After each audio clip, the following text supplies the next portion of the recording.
The Surprise Guest by R. L. Stein. I had a sleepover at Danny Grover's house the night before Halloween, so I heard the story about the haunted Halloween costume before anyone else. Danny and I love to tell scary stories. Sometimes we stay up long after midnight telling story after story, trying to give each other chills. I tell pretty good ghost stories, but Danny's stories are always more terrifying than mine. He makes up stories like The Headless Gym Teacher and The Werewolf Under the Bed. The stories are always about people in our families or people we know. Sometimes the stories are so creepy they make me feel a little cold and shaky. Danny has a good imagination. But this time he swore the haunted costume story was true. I laughed when he said that. If only I had believed him. My name is Tony Wayne. Danny and I are both 10. We've been friends since second grade. We have a Halloween party every year. Some years it's at my house. This year it was at Danny's. Danny's parties are always better than mine, and his costumes are always scarier than mine. Danny is very popular at school. The girls all think he's the coolest. I guess it's because he has such a great sense of humor. He's always goofing on things and cracking jokes. He's always breaking up the whole class. But the teachers all love him anyway. Everyone loves Danny. He can get away with a lot because of his looks. He has big blue eyes and curly blonde hair and deep dimples in his cheeks when he flashes that devilish grin. My 7-year-old sister Claudia thinks that Danny looks like Brad Pitt. She's totally gaga over him. When he comes over, she follows him around like a puppy dog. Why do I hang out with such a total winner? I don't know. I guess maybe I think some of it will rub off on me. Anyway, the night before the Halloween party, I went over to Danny's house to help out with the decorations. Danny and I took fat paintbrushes and painted some jack-o'-lanterns black. They looked totally creepy. We painted ugly monster faces on some other pumpkins. Danny's were a lot funnier than mine. He's a really good artist. Danny held one up. "Hey, Tony, this looks just like Cilla Blakely," he said. I burst out laughing. "That's not funny," Danny's mom said. "Cilla is a lovely girl. Why do you always make fun of her?" Before we could answer, the doorbell rang. It was Cilla Blakely. She lives next door. She came over to help Danny get the house ready for the party. Cilla flipped her long red hair behind her shoulders. "Hi, Danny. Hey, Tony. What can I do to help?" "You can climb into the fireplace and see if it works," Danny joked. I laughed, but Cilla just groaned and rolled her eyes. "You can help me with the eyeball punch," Mrs. Grover said. "See, I'm painting ping pong balls to look like eyeballs. Once they're dry, we'll drop them in the punch." "Great," Cilla said. She picked up a slender paintbrush and began painting eyeballs. But Danny and I knew the real reason she showed up. She wanted to brag about her costume. At our parties, we always have a costume contest. Danny and Cilla always had the two best costumes, but Cilla wins the contest every year. Last year, Cilla came to the party as a Powerpuff Girl. She had those huge black eyes, and somehow she had put a thick black outline around her whole body. She really looked like a cartoon. Danny just stood there in his 10-foot-tall King Kong costume. He knew that he had lost the contest. "Go ahead, Cilla," I said. "Tell us what your costume is this year." "I'm going to be an amazing Catwoman," Cilla said. "My costume is awesome." She grinned at Danny.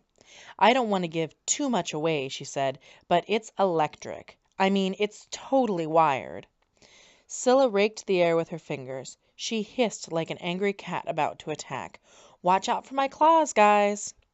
"Sounds great," I muttered. I knew my pointy-eared hobbit costume couldn't compete. "And what second-place costume did you pick out?" Cilla asked Danny. "I'm not telling," he replied. "My costume this year is so terrifying I don't want to tell anyone." Cilla snickered and made a face. "You know I always win." Danny had a strange smile on his face. "Not this year," he whispered. "Not this year." That night in his room, Danny showed me his costume. A monster costume covered in orange fur with red and purple scabs up and down the body. The mask was black, an ugly animal face with a wolfish snout open to reveal 2 rows of jagged yellow fangs. "What do you think? Is it scary?" Danny asked. I shook my head. "Pretty good," I said, "but not great." I sighed. "Scylla is going to win again." Danny hung the costume on a hook on the wall. "You don't know the story of this costume," he whispered. "It has to win." He turned off the lights. We climbed into our beds, and he told me the story in a low, whispery voice. "This is a true story," he said. "I didn't make it up. The man at the costume store told it to me. He didn't want to sell me the costume." "Why?" I asked. "Because the costume may be haunted." I laughed. "Give me a break," I said. Danny raised his right hand as if swearing an oath.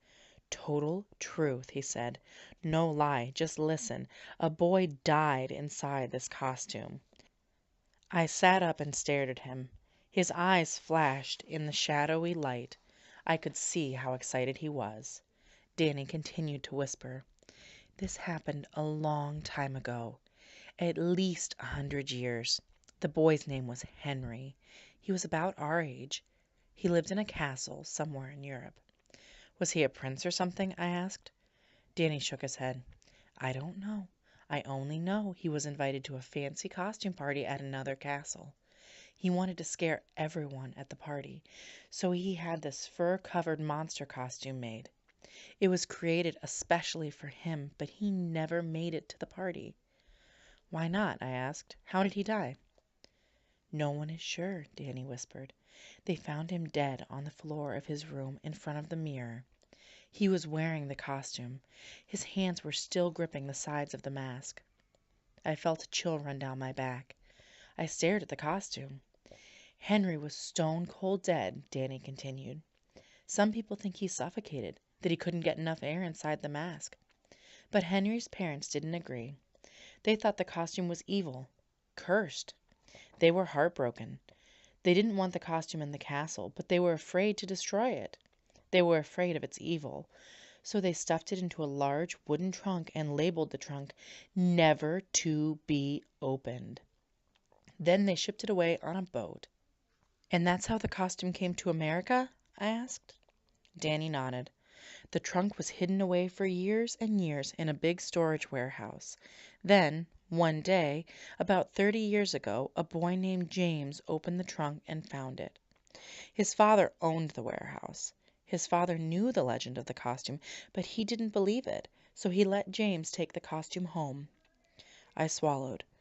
"Then what happened?" I asked. "What happened to James?" "James wore it because he wanted to terrify everyone at a Halloween party," Danny said.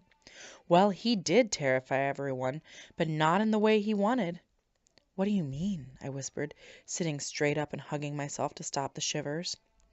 "James went to the party in the costume, and it was a big success.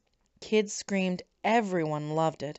The costume was so scary, but the scariest moment of all came when James took off the costume." Danny leaned forward, his eyes glowing in the dark bedroom. "You see, at the end of the party, when it came time to take off the costume, James wasn't inside. A stranger was inside the costume. A surprise guest. A boy no one had ever seen before." "Huh?" I cried. "What you mean?" Danny nodded. "Yes," he whispered. "It was Henry. Henry pulled off the costume, stepped up to the startled kids, and introduced himself to everyone." But where was James?" I sputtered. Danny shrugged. "James had disappeared. Gone. Vanished. He was never seen again. Some people think he haunts this costume just the way Henry did, waiting inside for his chance to come back." Danny pulled the covers over his chin. "You see," he whispered, "it's a very scary costume. It has to win tomorrow." Before the party the next night, I brought my costume over to Danny's.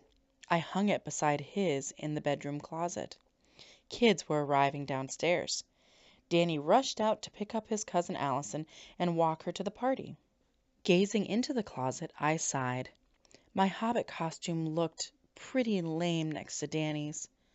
I rubbed my hands over the heavy monster fur. I squeezed the hard yellow fangs on the mask, and suddenly I had an idea. "I'm going to try on Danny's costume," I murmured. "I'm just going to see what it feels like," I told myself. I lifted the heavy mask between my hands. Or maybe I'll wear it downstairs. Maybe I'll wear it down to the party and give Danny a little surprise. After all, why should Danny always get the attention? Why does Danny always have to be the star? I pulled the monster costume out. I held it up against me and tried to imagine what I would look like inside it. My heart started to pound. What if Danny's story is true? I thought. What if the costume really is haunted? No, that's crazy, I decided. Danny made up the whole story. Danny always makes up scary stories. I stepped into the furry legs, then I pulled the costume up over my body. It was much heavier than I imagined, and smellier. The fur felt stiff, like the hard bristles on a hairbrush. I tugged the mask over my head. I twisted it until I could see through the narrow eye holes. I started towards the mirror, then suddenly stopped, gripped with fear. Was the costume haunted? Was someone else inside it with me? I gasped for breath. I felt cold sweat on my forehead. "James? Are you here?" I whispered. "James?" Silence. My whole body began to itch. My legs felt weak. James? No, of course there is no one else in here, I told myself. It was another one of Danny's stories.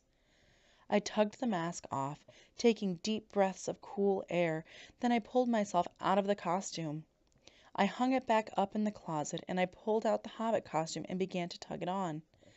Leaning over, I adjusted the big hobbit feet, then I pulled on the rubber hobbit mask with its pointy ears. I checked myself out in the mirror. I headed to the stairs. I stopped on the top step, and a frightened moan escaped my throat. "Oh!" I froze. My costume! I wasn't alone inside it. I could sense another presence. I could hear soft breathing. I could feel someone else inside the costume with me. Trapped inside the dwarf-like hobbit body, I felt someone pushing me out, away, away. "Hey, what's going on?" I cried. My voice sounded muffled and faint, far away. "What's happening?" No answer. "Is someone there? Answer me! James, is that you?" "I've been waiting so long," a voice whispered, "and now it's my turn to come out." "No, that's impossible," I wailed. "You're in Danny's costume. He told me the whole story. He told me about your ghost haunting the monster costume. He "Trick or treat," James whispered. I switched costumes. And then I could feel him pushing me hard, pushing me away into the deep darkness. I felt weaker, weaker. "No, please," I tried to yell out, but my voice was just a whisper, a distant whisper. And then I was gone, outside the costume, all air, no body. I was just air floating outside the costume. And I watched James walk down the stairs. James from 30 years ago. James inside the hobbit costume now. I could hear him. I could see him. I seemed to float all around him. Later, at the end of the party, when he pulled off the mask, I saw my horrified friends, and I heard their screams of shock. I watched them scream, and I heard Scylla shout to the stranger, "Where's Tony? What have you done to Tony?" She's really worried about me, I realized. Scylla really likes me. And then I saw Danny clench his hands into tight fists. "Who are you?" he demanded of the stranger. "What are you doing in my house? Where is my friend Tony?" Good question. Where was I? Where? "My name is James," I heard the boy say. "I'm so happy to be at your party." Yes, James had stepped out of the costume. James was at the party. But where was I? I was gone, floating, floating in the air. And then I felt myself pulled down. down into a costume, into someone's costume, into the deep darkness inside. And that was last year. And now it's almost Halloween once again, and I'm waiting inside a costume. I'm waiting for my chance to return. It's been so long. I've been waiting in here so long, and it's my turn. My turn. But who owns the costume? Who plans to wear my costume for Halloween? Try on your costume, okay? I know it's early, but just try it on, please. Please try it on now. Come on. What harm could it do?